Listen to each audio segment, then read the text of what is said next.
নমস্কার, কেকেআর ডাগআউটে আপনাদের সকলকে স্বাগত। মেন কথা হচ্ছে ইডেন গার্ডেন্সের আইপিএল এর ওপেনিং ম্যাচে আরসিবি কিন্তু একতরফাভাবে কেকেআরকে ধূলিসাৎ করে দিয়েছে।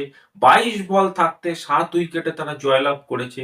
যেখানে কেকেআর এর শুরুটা ছিল কিন্তু বিধ্বংসী, তারপরেও এই ফলাফল এবং একতরফাভাবে কিং কোহলি ও তার দল ২০১৯ এর পর এই প্রথমবার জয়লাভ করলো ইডেন গার্ডেন্সে এসে। যদি একটা কথায় ম্যাচটাকে রিক্যাপ করা যায়, তো ফার্স্টে যখন কেকেআর এর ইনিংস শুরু হয় তখনই কিন্তু বোঝা যাচ্ছিল যে কুইন্টন ডিকক স্ট্রাগল করছে।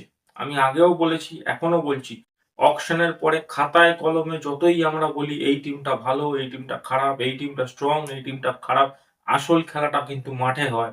ডিকককে নিয়ে যারা যারা কথাগুলো বলছিল তাদেরকে কিন্তু এটা মানতে হবে, ডিককের ফর্মে আসতে একটা দুটো ম্যাচ লাগবে অথবা তাকে কিছুটা টাইম পিচে স্পেন্ড করতে হবে। তার কারণ ডিকক কিন্তু ইন্টারন্যাশনাল খেলা থেকে দূরে সরে এসছে। আমাদের কাছে প্লেয়ার ছিল Phil Salt. Phil Salt international টিমের রেগুলার মেম্বার।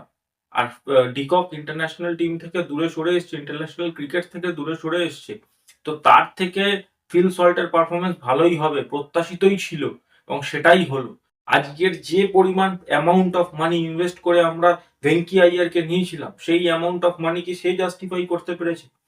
অনেকেই যারা কেকেআর এর ফ্যান আছে তারা কিন্তু আজ ডিসঅ্যাপয়েন্টেড, কারণ ইডেন গার্ডেন্সে কেকেআর এর ডিফেন্ডিং চ্যাম্পিয়ন্স এর আমরা একটা জয় দিয়ে শুরু দেখতে চেয়েছিলাম, সেটা কিন্তু হলো না, প্রত্যাশিত ভাবেই হলো না এবং একতরফা ভাবে এতটা খারাপ ভাবে হারবে সেটাও এক্সপেক্টেড ছিল না।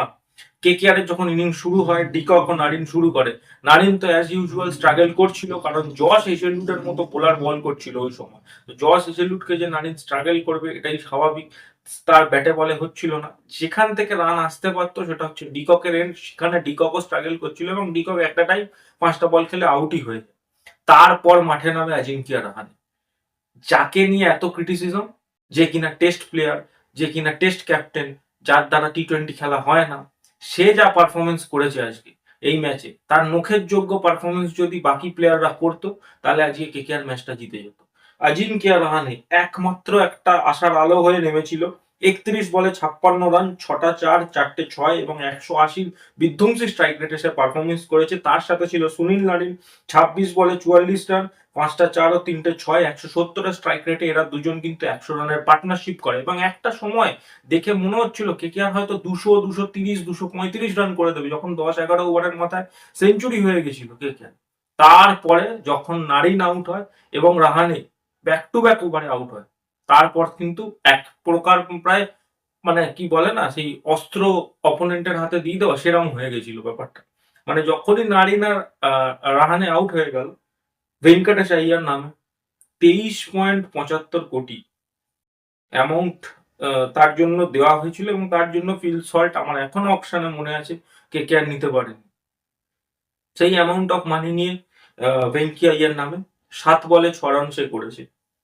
আংরিকিশ রঘুবংশী একমাত্র মিডল অর্ডারে যাকে দেখে একটু মনে হচ্ছিল, যার অ্যাকচুয়ালি আমি যে প্লেইং ইলেভেন বানিয়েছিলাম এর আগে কেকেআর নিয়ে, যার জায়গা কিন্তু আমার অ্যাকচুয়ালি প্লেইং ইলেভেনে হচ্ছিল না। কেকেআর অলরেডি একটা এক্সট্রা ব্যাটার নিয়ে নেমেছিল আজকে খেলতে। তো সেই আংরিকিশ রঘুবংশী ২২ বলে ৩০ রান করে, দুটো ৪ ও একটা ৬ তার ইনিংসে ছিল। তাছাড়া রিঙ্কু সিং এর জন্য কিন্তু এই আইপিএলটা খুবই ইম্পর্টেন্ট হতে চলেছে। সে ন্যাশনাল টিমের রেগুলার মেম্বার এবং তার থেকে ভালো পারফরমেন্স আমরা এক্সপেক্ট করবো, একটা দায়িত্বশীল মানে ইনিংস এক্সপেক্ট করবো। ২০২৩-এ সে টেরিফিক পারফরমেন্স করেছিল কেকেআর এর হয়ে।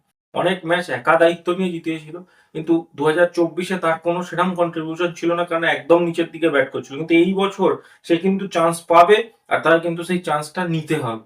সে যদি না নিতে পারে তাহলে তাকে আমরা ফেলডই ধরবো।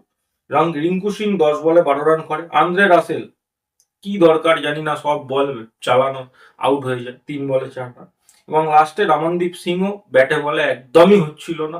আর রমনদীপ নামছে ৮ নম্বরে। ৮ নম্বরে একটা প্রপার ব্যাটারের কি দরকার আছে আমি তো বুঝি না। তো রমনদীপ সিংও ৯ বলে ৬ রান এবং লাস্ট দুটো ওভার এত বাজেভাবে চেক হয়, এত বাজেভাবে চেক হয় মানে বলার মতো না। লাস্ট দুটো ওভারে কোনো রানই হয় না। লাস্ট ওভারে ৫ রান হয়েছে মাত্র। তার মধ্যে মনে হয় ৪টে বল ডট হয়েছে, একটা ৪ মেরেছে আর একটা উইকেট আর একটা হচ্ছে হয়েছে কি বলে, একটা সিঙ্গেল রান হয়েছে। এই রানের ছিঁড়ি। তো একেবারে জঘন্য, বরং নাইট রাইডার্সের এখনকার প্লেয়ারদের থেকে নাইট রাইডার্সের এক্স প্লেয়াররা যথেষ্ট ভালো পারফরমেন্স করেছে। সৈয়াদ শর্মা প্রথম দিকে মার খেলেও আন্দ্রে রাসেলের ক্রিটিক্যাল উইকেটটা তুলে নিয়েছে এবং কুনাল পান্ডিয়া আরসিবির হয়ে 3টে উইকেট নিয়েছে, 3টে ক্রিটিক্যাল উইকেট, খুব ভালো পারফরমেন্স করেছে কুনাল পান্ডিয়া। জশ হেজেলউড যার কথা না বললেই নয়, 4 ওভারে 22 রান 2, এবং হেজেলউড খুবই ভালো বোলার, খুবই বড় মাপের বোলার। তার নামটা হয়তো কামিন্স স্টার্কের মতো এতটা উপরে আসে না, বাট হেজেলউড কিন্তু খুবই ইম্প্যাক্টফুল বোলার টি-20-তে। ইয়াস দয়াল ও রাশিক সালামও ভালোই বল করেছে, একটা উইকেট নিয়েছে 3 ওভারে।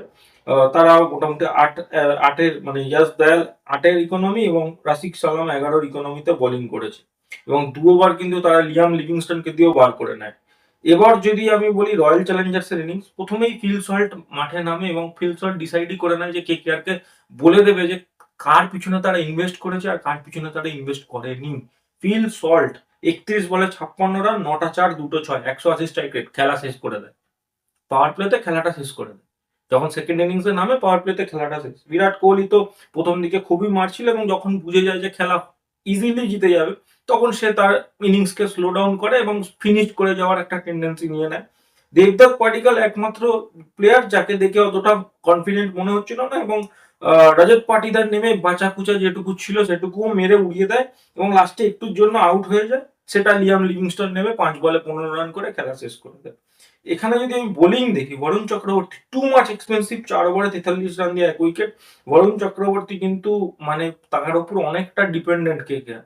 সে মার খেয়ে গেলে মোটামুটি কেকেআর এর এই দশাই হবে। বৈভব অরোরা 3 ওভারে 42 রান, 1 উইকেট। আগের বছরে ভালো বল করেছিল মানে এটা নয় যে এবছরও ভালো বল করবে, দেখতে হবে। স্পেন্সার জনসন কোনোদিনই মিচেল স্টার্কের লেভেলে নয়, 2 ওভার 2 বলে 31 রান। তাকে দেখে পুরো ক্লুলেস লেগেছে, যে যেখানেই বল মারছে পুরো ক্লুলেস লেগেছে। হর্ষিত রানা 3 ওভারে 32, অ্যাবসলিউটলি কোনো জায়গায় ছিল না। সুনীল নারিন একমাত্র সেদিনও ছিল, আজও আছে, 4 ওভারে 27 রান দিয়ে 1 উইকেট। সেদিনও নারিন ইকোনমিক্যাল বল করতো, আজও বল করে। কতদিন এই নারিনের ঘাড়ে চড়ে কেকেআর যাবে এটাই দেখতে হয়। আজকের ম্যাচটা মানে সত্যি বলছি, আমরা অনেক আশা নিয়ে ছিলাম কেকেআর ফ্যানেরা, বাট সামহাউ এই আশাটা পূরণ হলো না। আপনাদের এই ম্যাচটা সম্বন্ধে কি বক্তব্য অবশ্যই কমেন্ট করে জানান। আরসিবির জন্য কংগ্রাচুলেশনস, তারা 2019-এর পর প্রথমবার জয়লাভ করেছে এবং তাদের এই জয়ের ধারা যদি বজায় থাকে তারা কিন্তু এই বছর ভালো পারফরমেন্সও করতে পারে। আপনাদের মতামতটা কমেন্ট করে জানানোর সাথে সাথে লাইক এবং শেয়ার করে দেবেন ভিডিওটা যদি আপনারা কেকেআর এর ফ্যান হন, এবং কি চেঞ্জেস রিকোয়ার্ড সেটাও অবশ্যই কমেন্ট করে জানাবেন। আর অবশ্যই আমার এই চ্যানেলটাকে সাবস্ক্রাইব করে দেবেন। এখানে কিন্তু কেকেআর ডাগ আউট এই শোটা আসবে থ্রু আউট আইপিএল এবং কেকেআর এর ম্যাচগুলোর দিনে। এই বলে আমি ভিডিওটা শেষ করছি। ধন্যবাদ।